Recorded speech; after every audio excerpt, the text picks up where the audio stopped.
বরিশালের বানারীপাড়ায় উপজেলা মৎস্যজীবী দলের উদ্যোগে মৎস্যজীবী দলের কেন্দ্রীয় কমিটির আহ্বায়ক ও বিএনপির কেন্দ্রীয় কমিটির অন্যতম সদস্য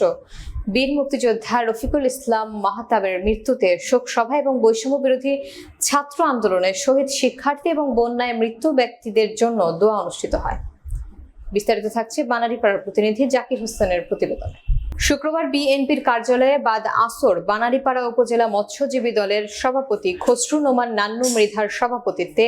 সাধারণ সম্পাদক সৈয়দ নুরুজ্জামান পলাশের সঞ্চালনায় অনুষ্ঠিতব্য দোয়া অনুষ্ঠানে উপস্থিত ছিলেন উপজেলা বিএনপির সদস্য সচিব রিয়াজ মৃধা, পৌর বিএনপির আহ্বায়ক আহসান কবির নান্না হাওলাদার, সদস্য সচিব হাবিবুর রহমান জুয়েল, পৌর যুব দলের সদস্য সচিব জাহিন খালাসি, পৌর শ্রমিক দলের সাধারণ সম্পাদক জহিরুল ইসলাম জুকু, উপজেলা মৎস্যজীবী দলের সিনিয়র সহসভাপতি সজীব আহমেদ মুক্তার, সাংগঠনিক সম্পাদক কেশব লাল বিশ্বাস। উল্লেখ্য, গত 12 আগস্ট মৎস্যজীবী দলের কেন্দ্রীয় কমিটির আহ্বায়ক ও বিএনপির কেন্দ্রীয় কমিটির অন্যতম সদস্য বীর মুক্তিযোদ্ধা রফিকুল ইসলাম মাহতাব বার্ধক্যজনিত কারণে ইন্তেকাল করেন।